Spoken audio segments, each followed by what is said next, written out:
on the Irish BISHOPS1 1731 by Jonathan Swift.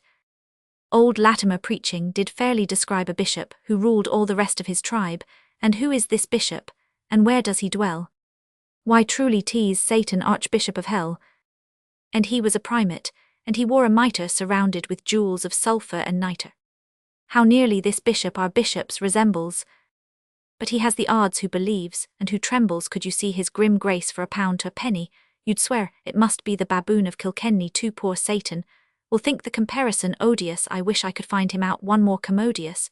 But this, I am sure, the most reverend old dragon has got on the bench many bishops suffragan, and all men believe he resides there incog to give them by turns an invisible jog. Our bishops puffed up with wealth, and with pride to hell on the backs of the clergy would ride. They mounted and laboured with whip, and with spur in vain for the devil a parson would stir. So the commons unhorsed them, and this was their doom on their crosiers to ride like a witch on a broom. Though they galloped so fast on the road you may find 'em, and have left us but 3 out of 20 behind 'em.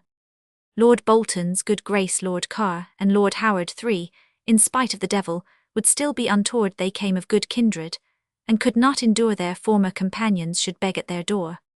When Christ was betrayed to Pilate the praetor of 12 apostles, but one proved a traitor, 1 traitor alone, and faithful 11, but we can afford you 6 traitors in 7. What a clutter with clippings, dividings and cleavings. And the clergy forsooth must take up with their leavings. If making divisions was all their intent, they've done it. We thank them, but not as they meant, and so may such bishops for ever divide, that no honest heathen would be on their side. How should we rejoice if, like Judas the first, those splitters of parsons in sunder should burst? Now here an allusion, a mitre, you know, is divided above but united below. If this you consider our emblem, is right the bishops divide, but the clergy unite. Should the bottom be split, our bishops would dread that the mitre would never stick fast on their head, and yet they have learnt the chief art of a sovereign, as Machiavel taught them, divide, and ye govern. But courage, my lords, though it cannot be said that one cloven tongue ever sat on your head ill, hold you a groat, and I wish I could seat if your stockings were off you could show cloven feet.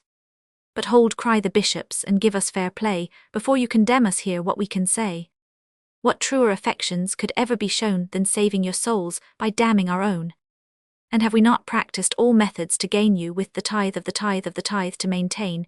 You provided a fund for building you spittals. You are only to live 4 years without victuals. Content, my good lords, but let us change hands first. Take you our tithes, and give us your lands. So God bless the church and 3 of our mitres, and God bless the commons for biting the biters. Footnote 1 occasioned by 2 bills, a bill of residence to compel the clergy to reside on their livings, and a bill of division to divide the church livings. See considerations upon 2 bills. Prose works Roman 3, and Swift's letter to the Bishop of Clogher, July 1733, in which he describes those 2 abominable bills for enslaving and beggaring the clergy. Edit Scott, Roman 18 p. 147.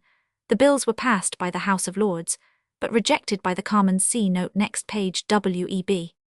Footnote 2 Dr. Tennyson, Bishop of Ossory, who promoted the bills. See prose works Roman 12 p. W.E.B. Footnote 3 Theophilus Bolton, Archbishop of Cashel, from 1729 to 1744, Charles Carr, Bishop of Killaloe, from 1716 to 1739, and Robert Howard, Bishop of Elphin, from 1729 to 1740, who voted against the bills on a division. W.E.B.